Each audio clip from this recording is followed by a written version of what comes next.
Ruang Dewa Beladiri. Bab 501 sampai dengan 505. Bab 501 hanya gerombolan. Kabar kembalinya Pangeran ke-23 ke ibu kota kekaisaran menyebar ke seluruh ibu kota dalam semalam. Namun, di tengah suasana tegang di seluruh ibu kota, kabar tersebut tidak menimbulkan banyak kegaduhan, melainkan justru semakin kuat. Mereka bertiga kembali ke kediaman Pangeran ke-23. Ketika mereka mengetahui bahwa Pangeran ke-23 telah kembali, banyak pengikutnya datang. Pangeran ke-23 juga berusia beberapa ratus tahun dan telah membangun kekuatannya selama ratusan tahun. Meskipun kekuatannya di depan umum telah hancur total, ia masih memiliki kekuatan yang cukup besar secara rahasia. Akan tetapi, karena kekuatan-kekuatan yang terbuka telah hancur total, kekuatan-kekuatan yang tersembunyi itu mau tidak mau akan berubah menjadi kekuatan-kekuatan yang terbuka. Hanya dalam satu hari, Pangeran ke-23 yang awalnya tampak murung, dikelilingi oleh sekelompok master dengan kekuatan yang bervariasi. Di antara mereka, sebenarnya ada seorang master di tahap awal alam Sein, dan beberapa master di alam semi-Sein. Tampaknya Pangeran ke-23 tidak sesederhana itu. Ia sebenarnya menyembunyikan kekuatan tersebut secara rahasia. Namun, tidak menutup kemungkinan bahwa kekuatan tersebut akan sia-sia meskipun ia menggunakannya. Selamat, Yang Mulia, karena lolos dari bencana besar ini. Ya, selamat, Yang Mulia. Pangeran keempat sungguh kejam. Banyak guru besar yang mengucapkan selamat kepadanya, begitu pula dengan Pangeran ke-23 yang memperlihatkan senyum di wajahnya, penuh rasa hormat, dan mempersilakan orang-orang tersebut untuk menyampaikan kesetiaan mereka. Di antara para master ini, Master Alam Suci adalah seorang pria parubaya dengan wajah agak muram. Ia berdiri dengan dingin dan tak terduga. Konon, Master Alam Suci ini bernama Gongyang Laozu, seorang master yang memproklamirkan diri, seorang menteri yang dengan susah payah diundang oleh Pangeran ke-23. Ia juga merupakan salah satu kartu trufnya dalam perebutan tahta. Di antara banyak pangeran, kurang dari 1/10 mampu mengundang persembahan dari tingkat orang suci, dan hanya pangeran yang mampu mengundang persembahan dari tingkat orang suci yang memenuhi syarat untuk bersaing memperebutkan tahta. Selain guru-guru Beidou, Pangeran ke-23 awalnya memiliki guru lain yang diabadikan di depan publik, tetapi ia meninggal ketika Pangeran keempat tiba-tiba melancarkan serangan. Alasan mengapa Pangeran ke-23 begitu menonjol sekarang adalah untuk menghindari pembersihan. Alasan mengapa ia diserang sebelumnya adalah karena beberapa pangeran yang paling menjanjikan telah diam-diam bekerja sama untuk membersihkan situasi. Ye Xiwen dan Jiao Mujiao bersandar di bayangan sudut, tanpa niat untuk keluar bersaing dengan orang-orang ini untuk menjadi pusat perhatian. Yang Mulia, Anda seharusnya tidak begitu impulsif. Sekalipun Anda kembali, Anda harus kembali dengan tenang dan tidak membuat keributan. Kalau tidak, kita akan menarik perhatian banyak kekuatan dan menjadi duri di mata banyak pangeran. Leluhur Gongyang tampak misterius dan mengajar dengan serius. Ye Xiwen mencibir. Ia berkata, apakah bersembunyi akan ada gunanya? Ada mata-mata dari kekuatan lain di mana-mana di kota ini. Apa gunanya kembali diam-diam? Untuk memenangkan hati rakyat, kau harus tampil dalam posisi yang paling kuat. Ini adalah pertarungan memperebutkan tahta. Apa yang kau pikir sedang kau lakukan? Pada saat ini, Ye Xiwen angkat bicara. Idenya adalah membiarkan Pangeran ke-23 mengambil langkah besar.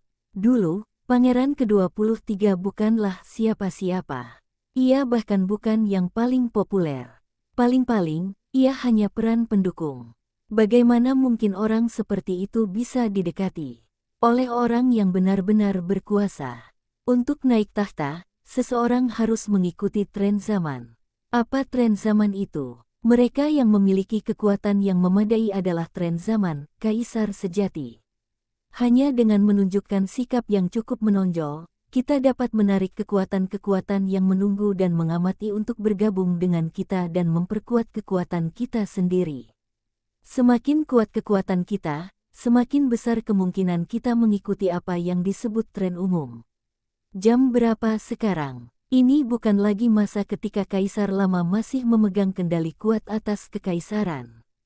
Sekalipun mereka tidak menonjolkan diri, mereka akan menunggu sampai seorang pangeran memenangkan pertempuran dan menyatukan kekuatan seluruh kekaisaran.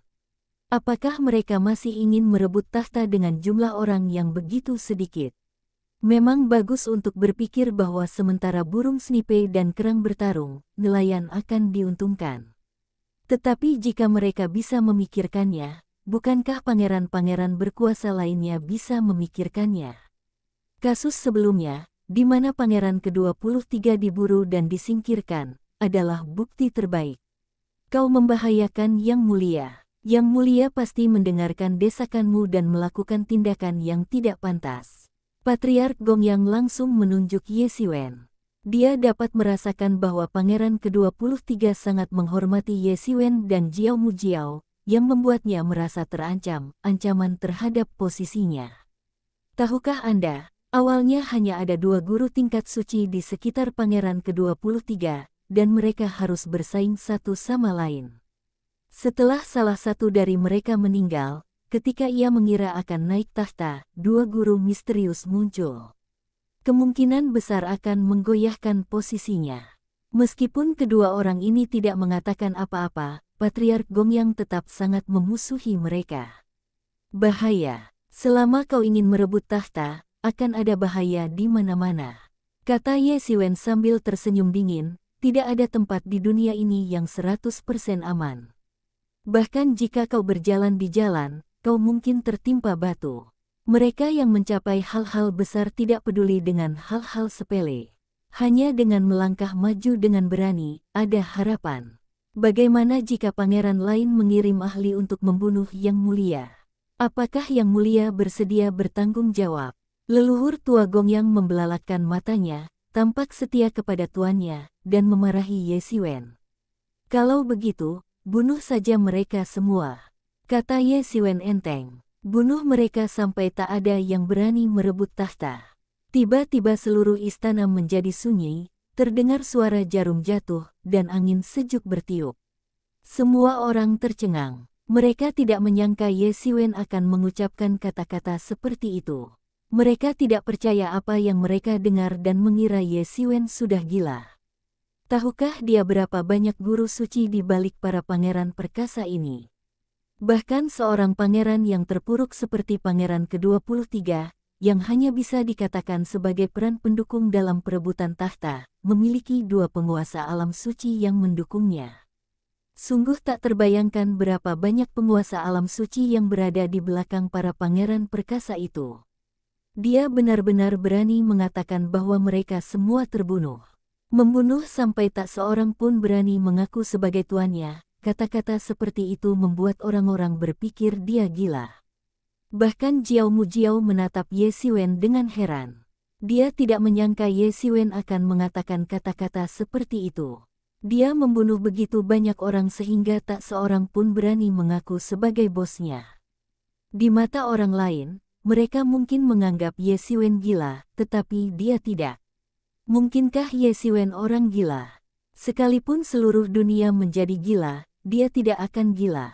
Mendengar ini, darahnya mendidih. Ini bukan kesombongan, melainkan kepercayaan diri. Setiap musuh hanyalah awan di hadapannya. Ia akan membunuh mereka semua sampai tak seorang pun di dunia ini berani mengklaim dirinya sebagai penguasa. Jiao Mujiao hampir bertepuk tangan sebagai tanda memuji.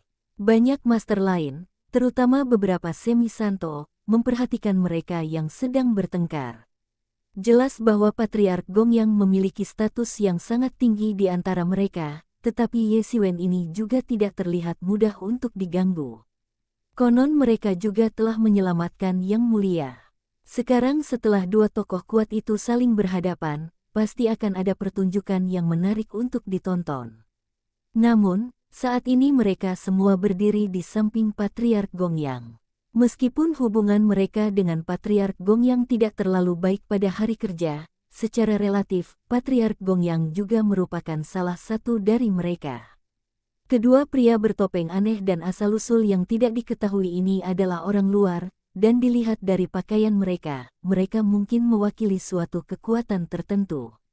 Kalau itu individu, mereka tidak takut, seperti leluhur Gongyang.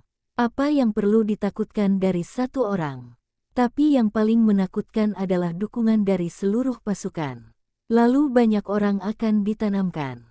Kalau mereka semua sangat kuat, bagaimana perasaan para pahlawan yang mengikuti naga itu? Saat itu, semua orang mulai mengkritik Ye Siwen, menggunakan kata-kata seperti sombong dan sombong untuk menggambarkannya. Singkatnya, tidak ada satu kata pun yang baik untuk dikatakan tentangnya. Sombong, yang mulia, dia pasti orang gila, atau dia mata-mata yang dikirim oleh pasukan lain untuk membahayakan yang mulia. Patriark Gongyang menatap Ye Siwen dengan tatapan tajam, tampak sangat setia kepada tuannya. Dalam benaknya, untuk memperebutkan tahta, seseorang tidak hanya harus memiliki kekuatan yang besar tetapi juga mampu menunggu waktu. Bagaimana mungkin seseorang yang tidak licik dan tidak tahu bagaimana bersabar bisa menjadi penguasa yang baik? Namun menurut Ye Siwen, itu sama sekali tidak benar. Yang disebut bersikap rendah hati dan licik hanya untuk mereka yang tidak cukup kuat. Selama seseorang cukup kuat, ia akan membunuh siapapun yang menghalangi jalannya dan siapapun yang berani melompat keluar. Ia akan melihat siapa yang berani melompat keluar lagi. Ia mengambil pendekatan yang dominan, dan memang sudah seperti ini sejak ia memilih teknik pedang sejak awal. Ia menggunakan gerakan-gerakan yang berani dan kuat, tanpa trik lain. Ia sangat menguasai seni menggunakan kekuatan untuk mengalahkan orang lain. Selama ia memiliki kekuatan yang cukup, tak ada yang tak bisa ia lakukan. Kau pikir kau bisa berebut tahta dengan orang-orang seperti ini? Ye Siwen menatap pangeran ke-23 dan berkata sambil mencibir. Mereka hanya gerombolan. Pangeran ke-23 memandang kedua belah pihak dengan agak canggung. Ia tahu betul bahwa mustahil mengandalkan orang-orang seperti Patriark Gongyang untuk memperjuangkan dunia. Ia bukan lagi orang yang sama seperti sebelumnya. Pangeran keempat tiba-tiba menyerang dan hampir seketika mengalahkan semua kekuatannya yang tampak. Ini tentu saja merupakan dorongan yang sangat besar baginya. Kekuatan yang telah ia bangun begitu lama sebenarnya rentan. Oleh karena itu, ia terus-menerus melompat-lompat dan hanya bisa menjadi penonton bagi orang lain. Satu-satunya harapannya adalah mengandalkan dukungan Beidou. Ia tidak memiliki gambaran yang jelas tentang organisasi misterius itu, tetapi hanya puncak gunung es yang terungkap saja sudah cukup membuatnya ketakutan. Mungkin aku bisa melawan organisasi ini saat aku menguasai kekaisaran di masa depan, tapi setidaknya aku tidak punya ide seperti itu sekarang.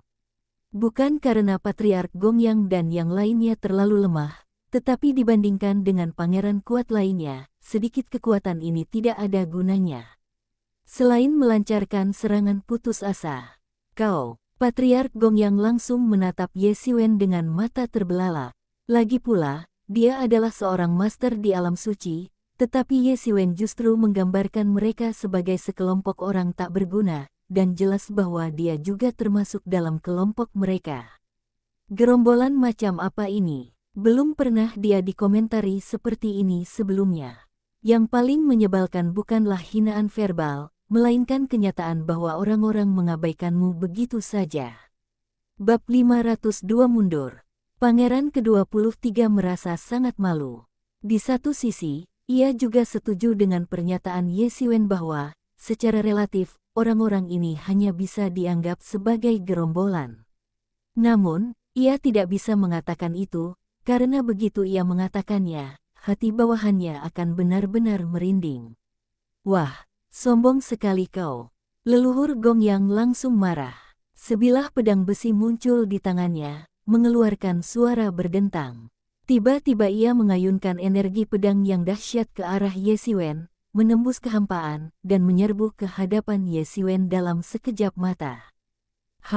Ye Siwen hanya mendengus dingin, dan sebuah tangan emas raksasa tiba-tiba terjulur, hampir membentuk tangan raksasa di atas istana, dan tiba-tiba menekan ke bawah.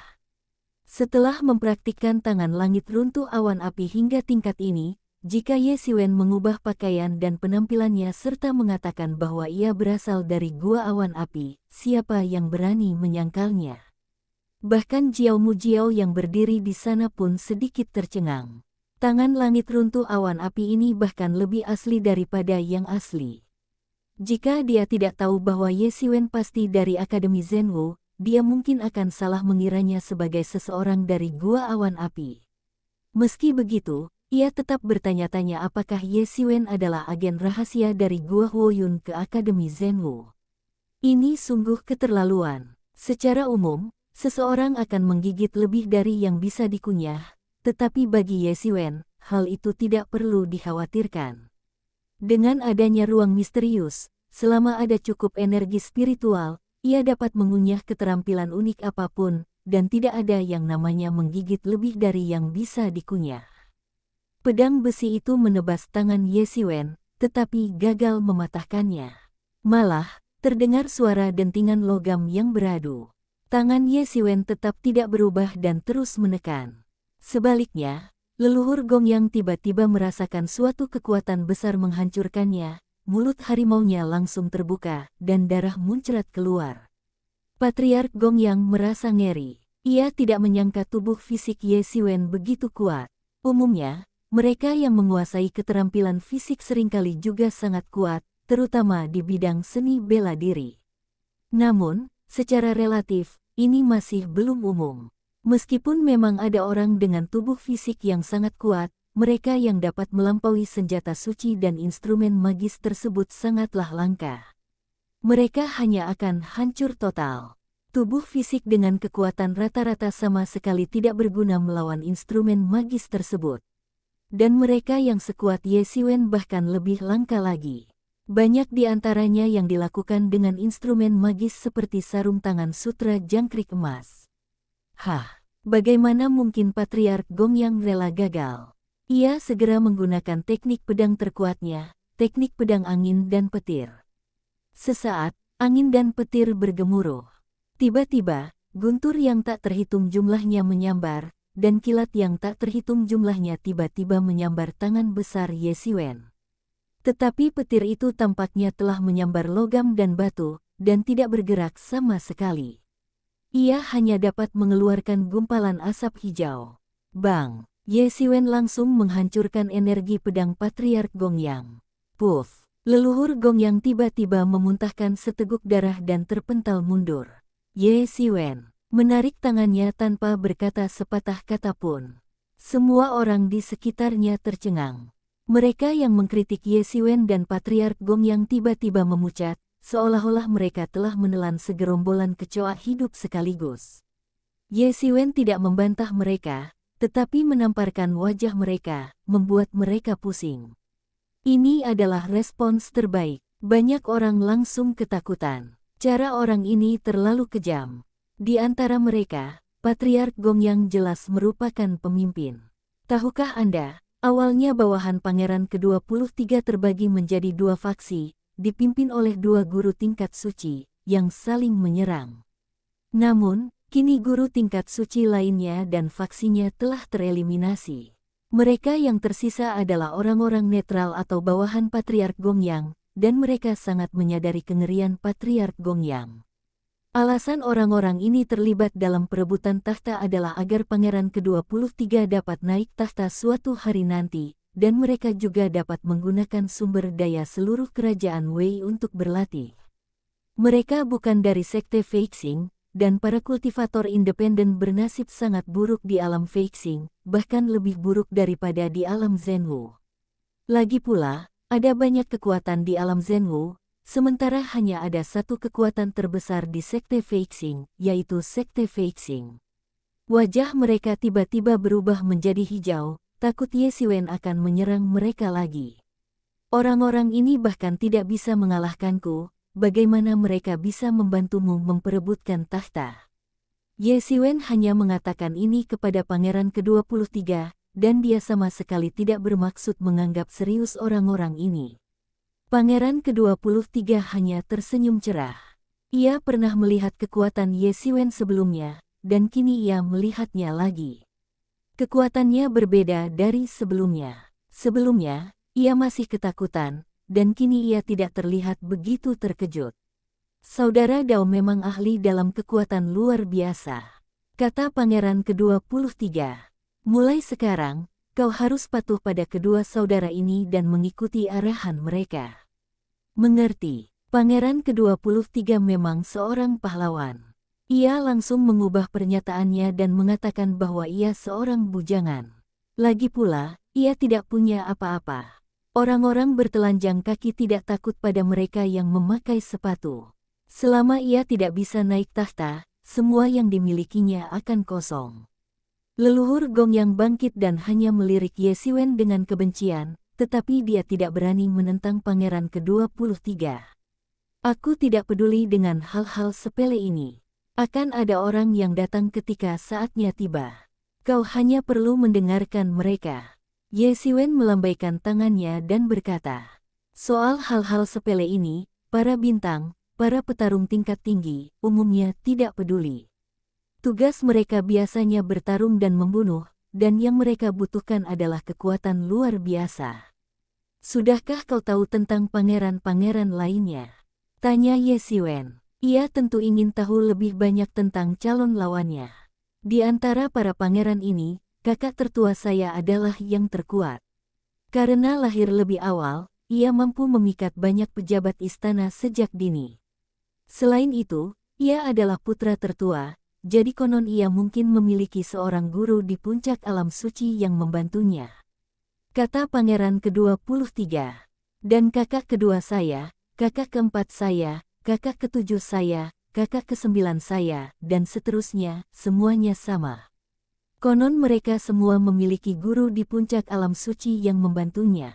Ye Siwen mengerutkan kening. Dengan seorang guru seperti itu di puncak alam suci, tak heran jika Pangeran ke-23 hanya bisa memainkan peran pendukung. Meskipun guru di puncak alam suci bukanlah yang terkuat di alam suci, itu sudah merupakan level yang sangat tinggi bagi perjuangan suatu negara. Seorang master di puncak alam suci. Ye Siwen mengerutkan kening. Hanya setelah ia memasuki alam suci dan kekuatan tempurnya melonjak ke puncak alam suci, barulah ia mampu bersaing dengannya. Memikirkan hal ini, ia merasa sedikit cemas. Jika ia tidak segera berlatih Tai Huang Posengdan, ia akan menjadi penonton dalam perebutan tahta, dan nyawanya bahkan mungkin terancam. Carikan aku tempat, aku ingin menyendiri. Ye Siwen tiba-tiba berkata kepada Pangeran ke-23. Jiao Mujiao di samping langsung tahu apa yang Ye Siwen bicarakan. Ia akan mulai memurnikan ramuan itu. Ia juga sangat tertarik dengan ramuan apa yang akan Ye Siwen racik. Oke, Pangeran ke-23 mengangguk. Untuk orang seperti dia, pasti ada tempat di mansion tempat dia bisa beristirahat. Ye Siwen juga tidak sopan. Misinya hanya untuk membantu Pangeran ke-23 mengatasi beberapa rintangan. Mereka berdua hanyalah gelombang pertama. Nantinya, anggota Beidou lainnya akan datang ke sini. Tentu saja, mereka semua adalah personel informal, yaitu anggota yang awalnya berada di bawah Pangeran ke-23. Banyak dari mereka adalah orang-orang kuat di tingkat Saint Realm. Meskipun mereka hanya anggota informal, kekuatan mereka tetaplah luar biasa dahsyat. Bukan karena kekuatan Ye Siwen yang terlalu lemah, melainkan karena organisasi ini terlalu menakutkan. Semakin sering ia berinteraksi dengannya, semakin ia merasa takut terhadap organisasi ini. Saat ia dan Jiao Mujiao bergegas ke alam Feixing, ia juga mengetahui beberapa informasi dasar tentang organisasi ini. Ia pun terkesiap. Awalnya, Ye Siwen mengira itu hanya tempat untuk merekrut para master muda, tetapi kemudian ia menyadari bahwa ternyata tidak demikian, karena mereka semua telah bergabung. Zhang Yuelu, Jiao Mujiao, dan Kang Jinlong yang asli telah lama meninggal, dan baru belakangan ini mereka mengisi kekosongan ini. Selain mereka bertiga, ada dua anggota baru, tetapi mereka tampaknya tidak akur dengan Jiao Mujiao. Selain kelima anggota baru ini, anggota lainnya adalah anggota generasi yang lebih tua. Anggota terbaru bergabung lebih dari 300 tahun yang lalu dan telah memasuki alam suci agung lebih awal. Bahkan di antara anggota pinggiran itu, ada beberapa master di alam suci agung. Inilah hal yang menakutkan tentang Beidou. Semakin kau memahaminya, semakin menakutkan rasanya. Adapun pangeran ke-23, karena Beidou telah bertekad untuk mendukungnya naik tahta, tentu saja ia tidak akan meninggalkannya sendirian. Ia pasti akan mengirimkan beberapa ahli untuk membantunya, dan Ye Xiwen serta Jiao Mujiao hanyalah peran kepemimpinan. Pada dasarnya, itu bahkan tidak berhasil. Mereka tentu saja punya prosedur sendiri, yang tidak bisa dipahami Ye Xiwen. Tunggu sebentar, lalu beritahu organisasi untuk mengumpulkan semua orang itu.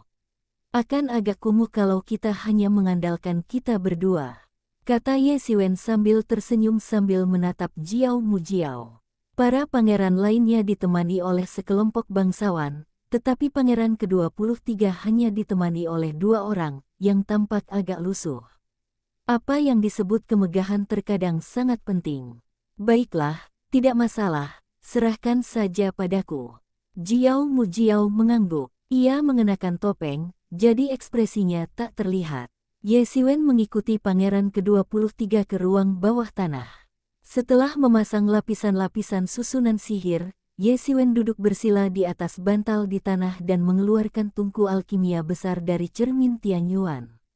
Bagian atas tungku itu ternyata dipenuhi hukum-hukum samar, dan ternyata itu adalah senjata suci palsu. Ini awalnya disita dari 13 pencuri hiu gila, tetapi selama periode ini, Ye Xiwen juga menggunakannya untuk memurnikannya menjadi senjata suci semu. Namun, untuk memurnikan Tai Huang Po Seng Dan, seseorang membutuhkan tungku alkimia setingkat artefak suci. Saat ini, artefak sudo suci ini hanya dapat digunakan untuk sementara waktu. Bab 503 Serangan. Bergiliran. Tidak ada jalan lain. Bagi Ye Xiwen, mendapatkan senjata suci tidaklah mudah. Ada banyak orang suci kuat yang menggunakan senjata suci palsu. Terakhir kali, segel kaisar darah milik tuan muda berpakaian darah diambil dan ditelan oleh Ye Mo. Ye Xiwen memperkirakan tungku alkimia ini hanya bisa memurnikan pil Tai Huang Po Seng paling banyak 1 kali, jadi ia hanya punya 1 kesempatan. Jika kali ini gagal, ia tidak tahu kapan ia bisa mendapatkan kondisi sebaik itu lagi. Ye Xiwen mengaktifkan api pil di tangannya, yang memancarkan warna yang sangat pekat. Api pil semacam ini hanya dimiliki oleh para alkemis. Meskipun Ye Xiwen bukan seorang alkemis, ia memahami metode mental seorang alkemis, dan itu adalah metode mental yang paling canggih. Hanya saja dia tidak mengambil jalan ini, kalau tidak, dia mungkin harus menghabiskan sisa hidupnya mencari tanaman obat di pegunungan dan hutan lebat. Suyue Shizaopi, buah peri sutra bulan. Ye Xiwen melemparkan ramuan obat yang dikenal maupun yang asing ke dalam tungku alkimia, dengan hati-hati mengendalikan suhu dan melemparkannya secara berurutan. Ini pertama kalinya Ye Xiwen begitu berhati-hati dalam memurnikan eliksir. Tahukah Anda, sebelumnya ia dapat membuat eliksir dengan mudah dan tanpa kesulitan berkat efek khusus dari ruang misterius, tetapi sekarang ia harus berhati-hati. Karena dia tahu bahwa ini ada hubungannya dengan apakah dia bisa dipromosikan menjadi Master Saint Realm. Ye Xiwen tampak fokus, matanya tertuju pada tungku alkimia. Di matanya yang gelap, api alkimia yang tak berujung mendidih dan melonjak. Dia dengan hati-hati mengendalikan suhu api dan membandingkannya dengan data dalam pikirannya, tidak ingin membuat kesalahan. Waktu berlalu menit demi menit, dan dalam sekejap mata, 3 hari telah berlalu. Dalam 3 hari, seluruh anggota Beidou yang menunggu perintah terbaru dari organisasi di Kekaisaran Wei Agung, tiba di ibu kota Kekaisaran. Kelompok 10 orang itu secara mengejutkan semuanya adalah para Master Saint Realm, termasuk 1 di Saint Realm akhir dan 2 di Saint Realm tengah. Melihat barisan ini, Patriark Gongyang dan yang lainnya langsung tenang, menyadari bahwa organisasi ini bukanlah organisasi yang bisa mereka provokasi. Membayangkan mengirimkan 10 Master Saint Realm dengan begitu mudah dan kekuatan mengerikan di balik mereka sungguh menakutkan bagi mereka. Pangeran ke-23 tampak sangat tenang. Namun, ia juga merasa ngeri. Selama bekerja sama dengan Beidou sebelumnya, Beidou belum pernah mengirimkan barisan seperti itu. Namun kali ini, ia langsung mengirimkan 10 Saint Realm. Kemampuan seperti itu langsung membuatnya takut. Sebaliknya, Jiao Mujiao tidak melakukan apa-apa setelah kedatangan ahli alam suci ini. Dibandingkan dengan preman profesional seperti dia dan Ye Xiwen, mereka jauh lebih profesional, mengatur urusan Pangeran ke-23 dengan tertib. Tentu saja, mereka juga secara langsung menyingkirkan Pangeran ke-23. Namun, menghadapi organisasi sekuat itu, protesnya sia-sia. Di dalam istana, di dahan pohon besar, Jiao Mujiao duduk bersandar di batang pohon, menyesap seteguk demi seteguk dari labu di pinggangnya. Namun, yang ia minum bukanlah anggur tua yang nikmat, melainkan minuman keras yang kuat. Sudah 3 hari, dan dia masih belum sehat. Jiao Mujiao menunduk. Meskipun tanahnya datar dan kosong, ia tahu di sanalah Ye Xiwen sedang menyendiri. Setelah ini selesai, aku akan mencari tempat untuk beristirahat dan benar-benar memasuki tahap akhir semi suci. Tiba-tiba, Jiao Mujiao mencium aroma obat yang menguar dari tanah, dan semburat cahaya yang menguar dari formasi bawah tanah dan melesat langsung ke langit. Ya ampun, hebat sekali. Ramuan macam apa yang dia buat? Tanya Jiao Mujiao terkejut. Melihat situasinya, jelaslah bahwa ramuan bermutu tinggi telah diproduksi. Pil-pil juga dibagi menjadi beberapa tingkatan. Pil yang tidak bermutu tinggi pada dasarnya biasa-biasa saja dan tidak layak disebut. Semuanya pil biasa, namun berbeda jika bermutu tinggi.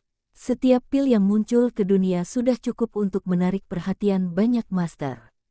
Setelah memasuki alam para dewa, alam tersebut terbagi menjadi 3 tingkat, surga, bumi, dan manusia. Setiap tingkat dibagi menjadi 9 tingkatan, dengan total 27 tingkatan.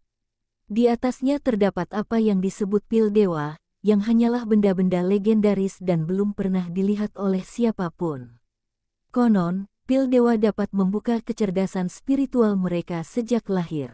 Ketika mereka lahir, akan ada hukuman surgawi. Setelah melewatinya, mereka bahkan dapat berubah menjadi kultivator dan prajurit. Mereka sangat kuat dan dapat dikatakan sebagai iblis. Namun, Jiao Mujiao segera menyadari bahwa keributan sebesar itu kemungkinan besar akan menarik perhatian tak terhitung banyaknya di ibu kota kekaisaran. Meskipun Pangeran ke-23 selalu diawasi, dan ada puluhan mata-mata dari berbagai kekuatan besar yang mengawasinya setiap kali ia keluar, entah mengapa, menghadapi kembalinya Pangeran ke-23 yang kuat, semua kekuatan besar tampaknya buta secara kolektif, dan tidak ada yang datang mengunjunginya. Kecuali tim lama Pangeran ke-23, seperti Patriark Gongyang, tidak ada yang datang mengunjunginya, seolah-olah ia telah dilupakan. Hanya mata-matanya yang tetap sama. Namun, tindakan apapun saat ini dapat menarik perhatian dan reaksi keras dari banyak orang di ibu kota kekaisaran, yang sudah dilanda arus bawah. Benar saja, tak lama kemudian, dia merasakan ada aura kuat di sekelilingnya yang datang di atas Pangeran ke-23. Beraninya kau, siapa yang mengizinkanmu masuk tanpa izin ke istanaku? Raungan Pangeran ke-23 terdengar di telingaku, berubah menjadi panah sonik yang melesat ke udara. Sosok-sosok bermunculan di udara satu demi satu, yang paling depan adalah beberapa prajurit berbaju zirah tebal, sedangkan pemimpinnya mengenakan baju zirah tebal berwarna putih keperakan. Yang mulia, kami mendengar ada mata-mata dari negara musuh di sini. Demi keamanan, saya, sebagai Panglima tertinggi 9 gerbang, harus datang dan menyelidiki. Pria berbaju zirah tebal berwarna putih keperakan itu berkata dengan tegas, dan saat berbicara, indera spiritualnya telah terpancar. Wajah Pangeran ke-23 langsung berubah pucat. Seorang mata-mata dari negara musuh benar-benar muncul di sini. Bukankah ini berarti dia berkolusi dengan musuh asing? Ini tamparan keras di wajah. Terlebih lagi, dia juga tahu bahwa Laksamana 9 gerbang telah diam-diam membelot ke saudara keempatnya, dan hal pertama yang dia lakukan adalah menggeledah rumahnya, yang berarti memutuskan sumber masalahnya. Cari! Teriak jenderal berbaju besi perak itu, dan banyak master segera muncul di belakangnya dan bersiap untuk menyerbu. Lawan! Siapapun yang berani masuk akan dipukuli sampai mati. Teriak pangeran ke-23 tiba-tiba. Ia sangat peduli dengan mukanya, tetapi kini seluruh mukanya telah hilang. Ia bisa membayangkan bahwa semua kekuatan besar di kota sedang memperhatikan situasi di sini. Jika ia mundur selangkah, ia akan hancur. Dia akhirnya mengerti bahwa Ye Xiwen benar. Bukan tidak mungkin untuk bersikap rendah hati, tetapi itu juga tergantung pada situasinya. Jika dia tetap rendah hati sekarang, dia akan dianggap lemah dan bisa diganggu. Bahkan jika dia berhasil menghindari gelombang ini, kekuatan di kota, besar maupun kecil, tidak akan memandang rendah dirinya. Bagaimana dia bisa memenangkan hati rakyat? Geledah mereka. Jenderal berbaju zirah perak itu sama sekali tidak menyerah. Dengan teriakan lantang, banyak master di belakangnya muncul. Mereka semua mengenakan zirah berat. Beberapa orang mengenali bahwa mereka adalah garda kekaisaran, pasukan paling elit di kekaisaran Wei. Sungguh merepotkan. Sebuah suara yang agak malas terdengar, dan energi pedang yang dahsyat tiba-tiba terbentuk dan menebas ke arah pasukan pengawal kekaisaran. Beraninya kau menyembunyikan pengkhianat. Jenderal berbaju perak itu mendengus dingin, menangkis energi pedang yang datang dengan satu tangan, wajahnya penuh dengan niat membunuh. Bunuh dia. Apakah ini pertengkaran? Pangeran keempat sepertinya akan membunuh pangeran ke-23. Apa yang aneh tentang ini? Pangeran ke-23 lolos dari tangan pangeran keempat, menyebabkannya kehilangan martabat yang besar. Akan aneh jika dia bisa menoleransi ini. Mereka tidak mengambil tindakan apapun dalam beberapa hari terakhir, dan kupikir mereka tidak akan melakukan apapun. Aku tidak menyangka mereka akan mengirim seseorang. Ternyata Laksamana 9 gerbang ini.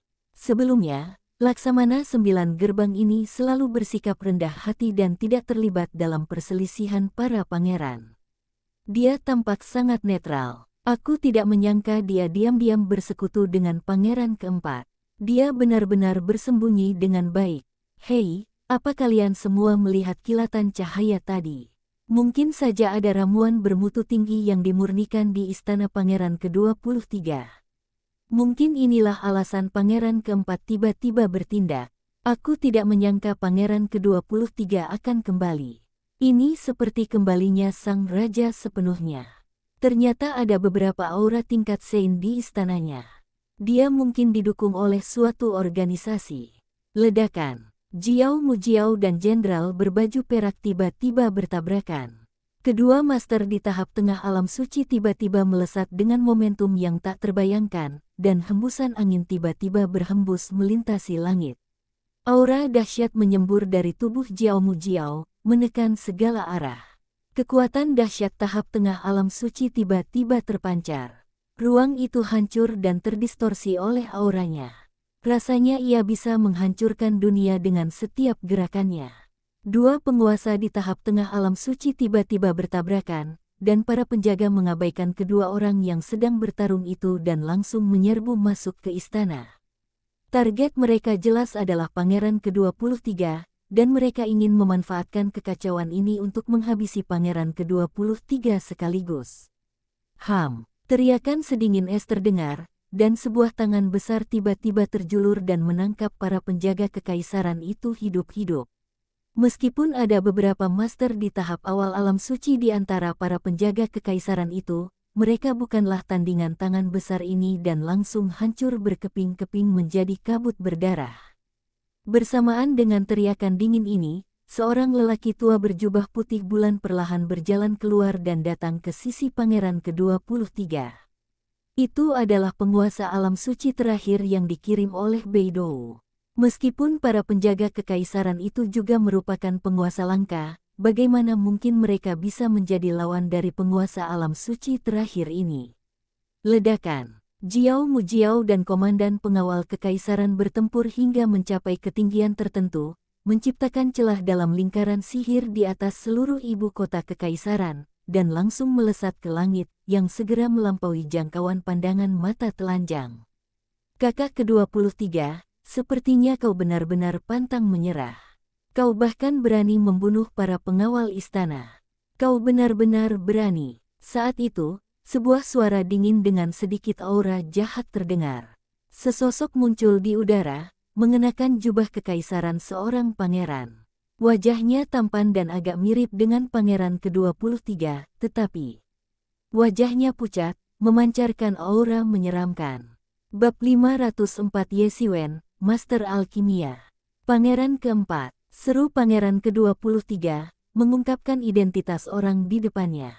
Dia tak lain adalah pangeran keempat, salah satu pangeran paling berkuasa di ibu kota kekaisaran.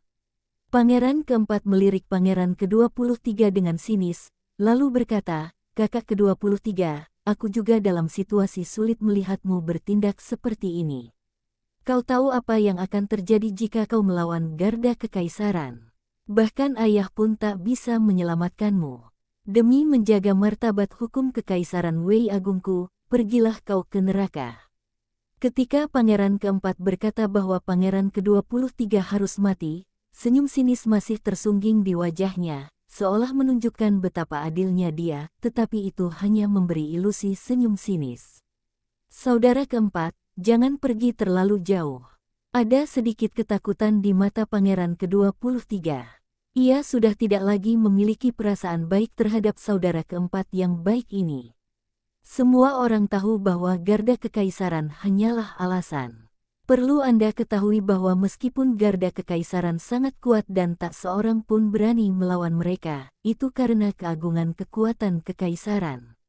Karena mereka adalah garda kekaisaran milik kaisar, tak seorang pun berani menandingi mereka. Namun kini, sang kaisar sendiri hampir tak mampu melindungi dirinya sendiri. Tanpa aura kekuasaan kekaisaran, garda kekaisaran tak lagi memiliki daya tangkal yang dahsyat seperti dulu. Pada saat ini, lelaki tua berbaju biru di samping pangeran ke-23 tiba-tiba bergerak, dan sebuah tangan besar tiba-tiba mencengkeram pangeran keempat. Tangan besar ini seolah menyatu dengan langit dan bumi. Tiba-tiba bergerak, dan seolah memiliki kecenderungan untuk merobek langit dan bumi. Namun sebelum dia dapat menangkap pangeran ke-23, energi pedang dahsyat lainnya tiba-tiba meledak, berubah menjadi pelangi pedang yang menggemparkan, dan menebas ke arah tangan besar itu.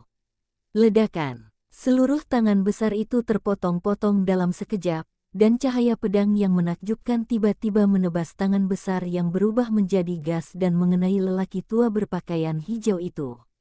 Lelaki tua berbaju hijau itu langsung terkejut dan segera menarik tangannya.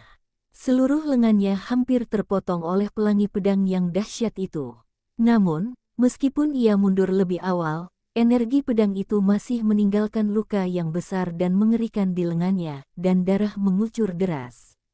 Lelaki tua berbaju hijau itu mengerang.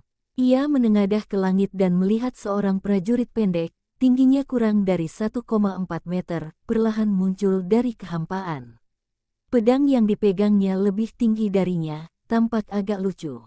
Namun, dalam situasi ini, tak seorang pun akan tertawa. Karena semua orang melihat pria itu menebas balik pria tua berpakaian biru di samping pangeran ke-23 dengan pedangnya, dan hampir memotong lengannya. Ada rumor bahwa pangeran keempat memiliki seorang prajurit di puncak alam suci di sisinya. Sekarang tampaknya itu memang benar. Seseorang dari pasukan utama yang menyaksikan pertempuran itu tersentak dan berkata, "Bahkan di kekaisaran besar seperti kekaisaran Wei, master di alam suci masih langka. Selama ada master alam suci dalam keluarga, mereka dijamin akan mendapatkan pijakan di kekaisaran Wei Agung. Jika ada lebih dari 2, mereka dapat mulai berkembang." Puncak alam Sein jelas merupakan puncak para ahli yang dapat direkrut oleh pasukan mereka. Sedangkan bagi para ahli di tingkat kesuksesan kecil, kesuksesan besar, dan kesempurnaan besar, mereka hanyalah legenda bagi mereka, belum lagi para ahli alam Sein Agung yang bagaikan dewa. Aku kenal guru itu. Dia dikenal sebagai harimau berkaki pendek, dan dia guru yang sangat kuat. Namun, perawakannya yang pendek adalah kelemahannya, dan dia sangat sensitif terhadap orang-orang yang membicarakannya. Pernah ada kasus di mana wali kota suatu kota menggodanya tentang kelemahan ini, dan seluruh kota akhirnya dibantai. Kemudian, harimau kerdil itu bertemu musuh yang sangat kuat. Setelah terluka parah, ia menghilang.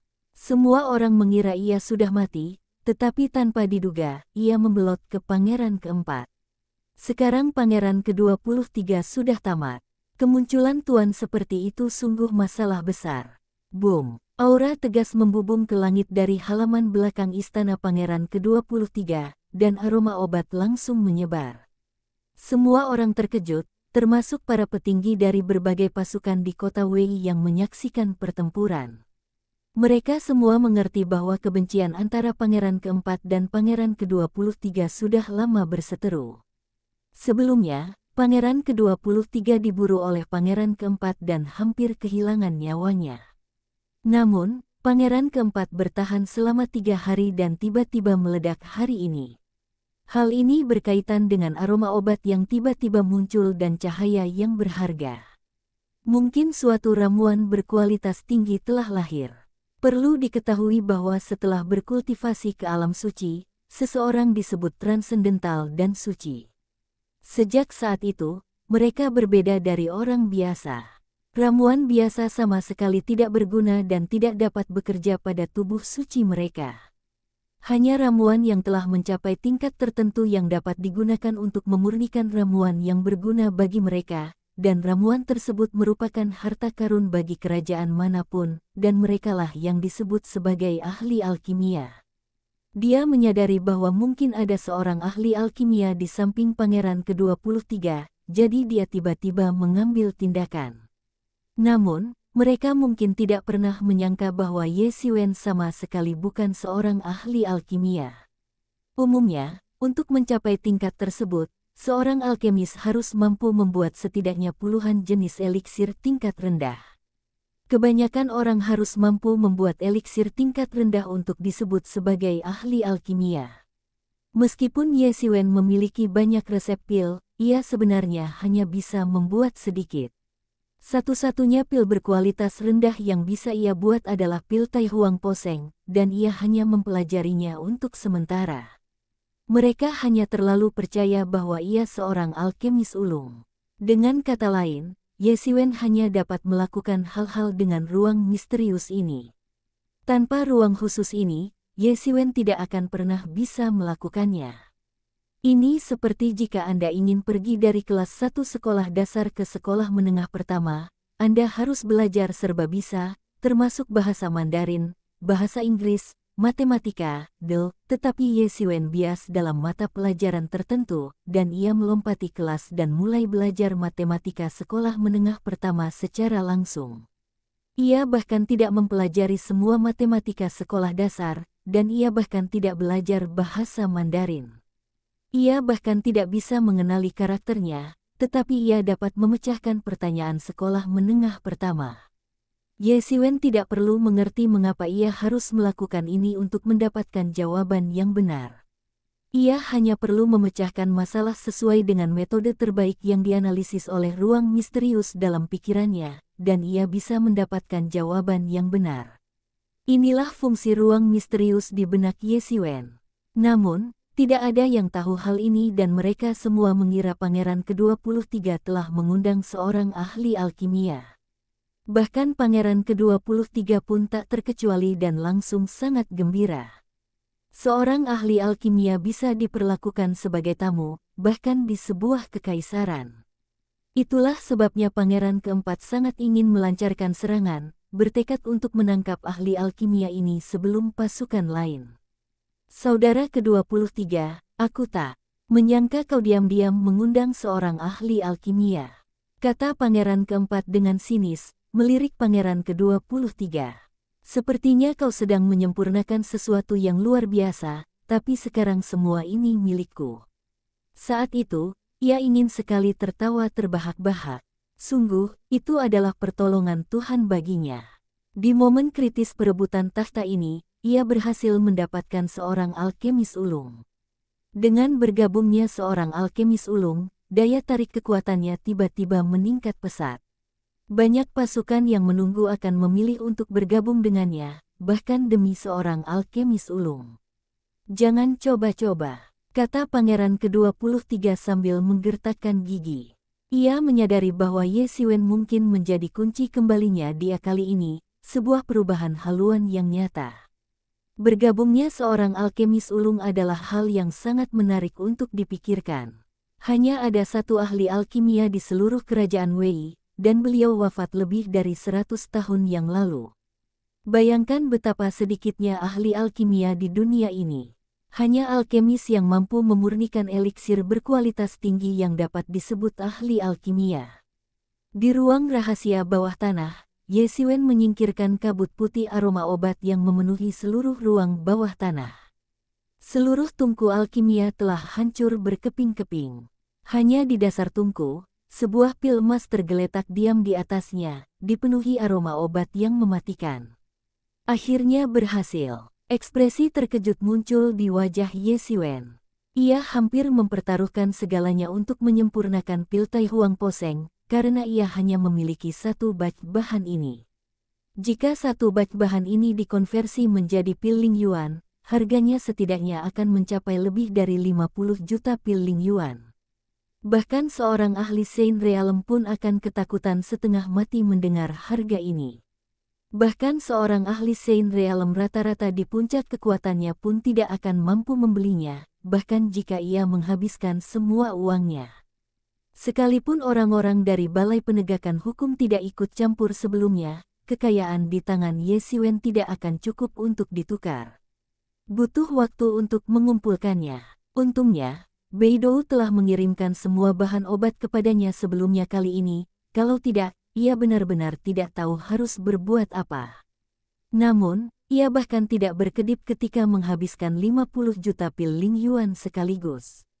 Meskipun merasa sedih, ia tetap teguh pada pendiriannya. Karena ia memahami bahwa dibandingkan dengan orang lain yang mengandalkan bakat untuk menaklukkan dunia dan memiliki bakat luar biasa, kultivasinya hampir seluruhnya terakumulasi oleh kekayaan yang tak terbatas. Kekayaan yang ia peroleh dalam 10 tahun terakhir kultivasinya cukup untuk melatih 100 orang untuk berkultivasi ke alam suci.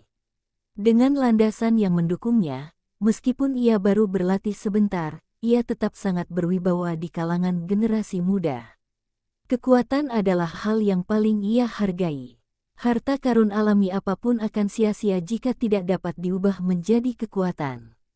Selain itu, tungku alkimia hanya cukup baginya untuk memurnikan pil sekali sebelum meledak sepenuhnya.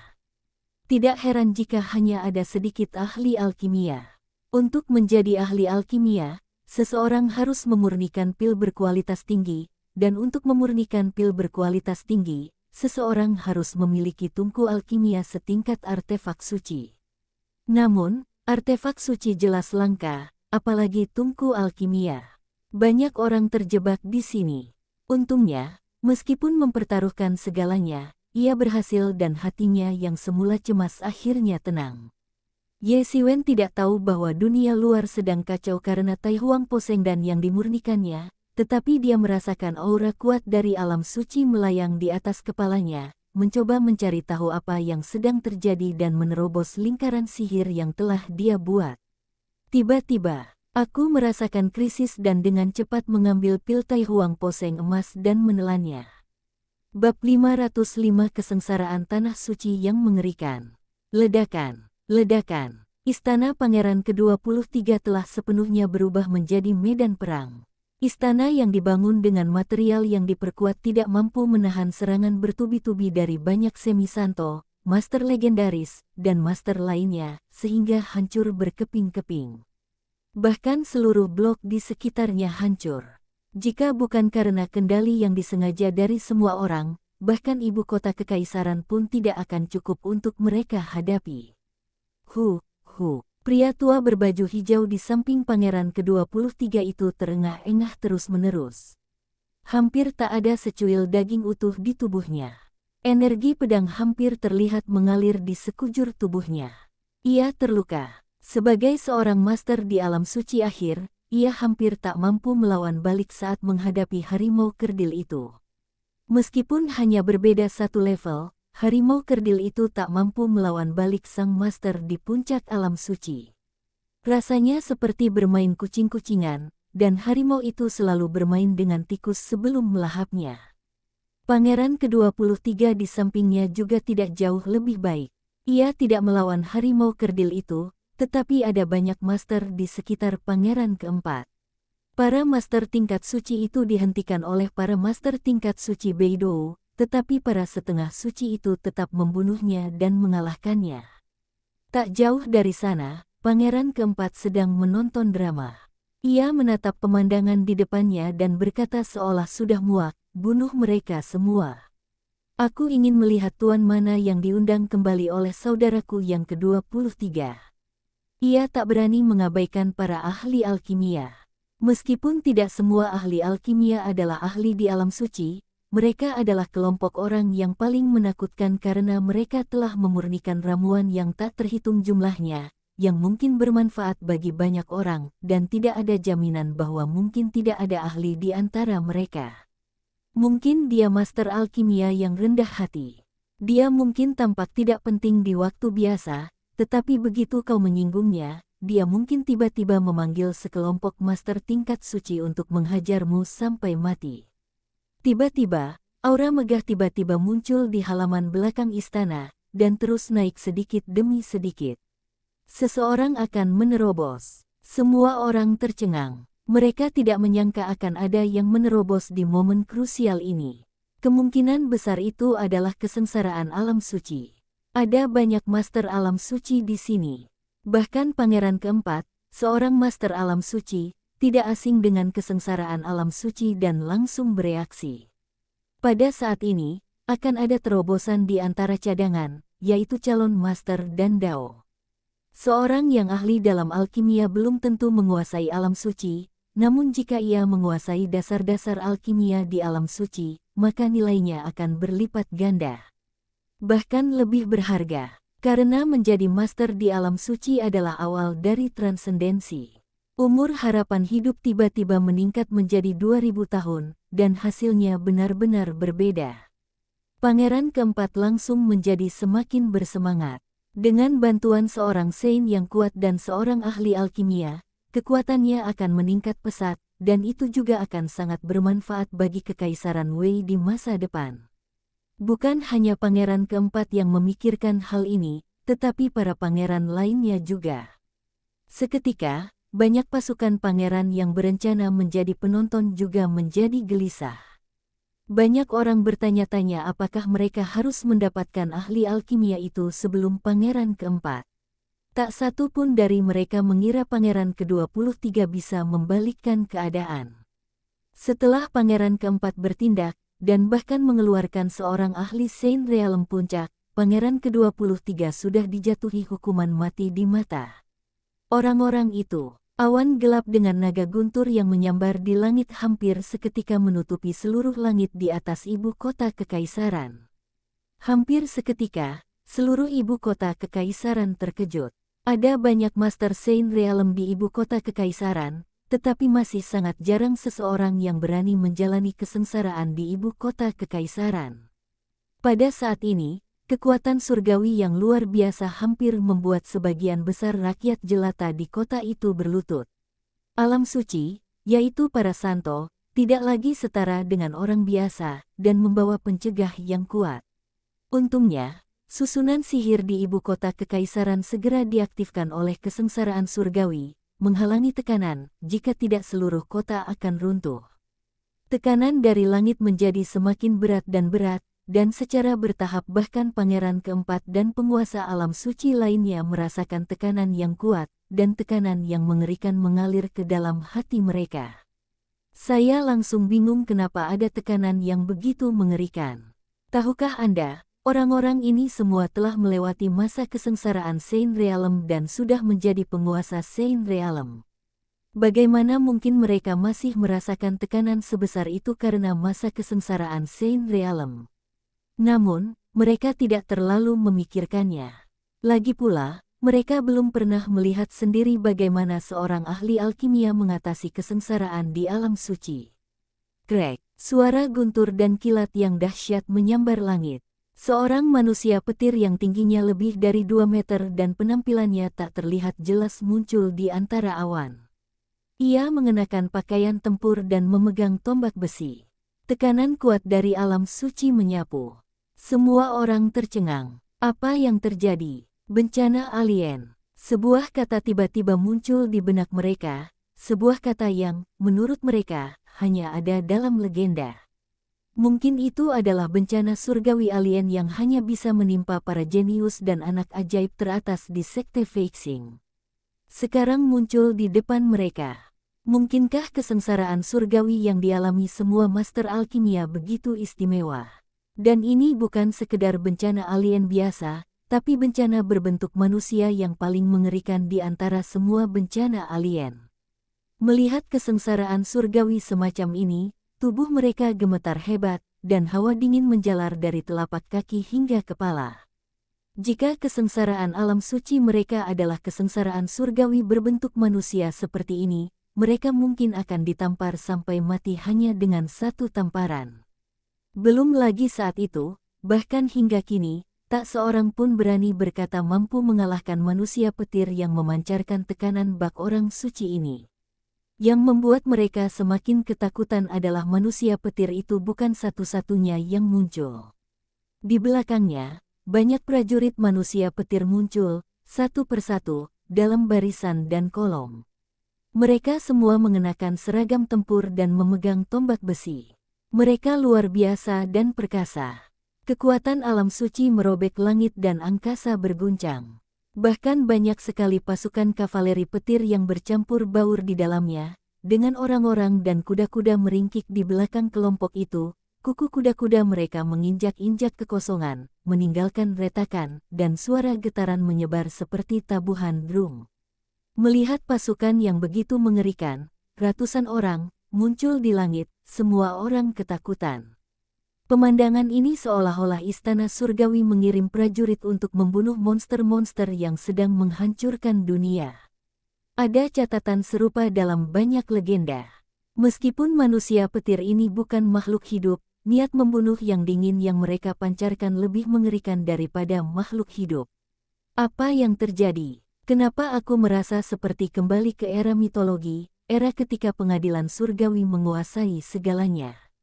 Manusia petir itu bagaikan 100.000 prajurit surgawi dalam mitos dan legenda, yang menumpas semua penjahat yang menebarkan malapetaka di langit dan bumi.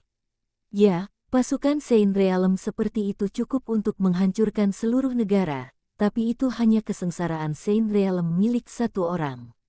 Mungkinkah kesengsaraan Saint Realm milik Master Alkimia itu begitu mengerikan? Ya Tuhan, pantas saja hanya ada sedikit master alkimia, tapi mereka begitu mengerikan.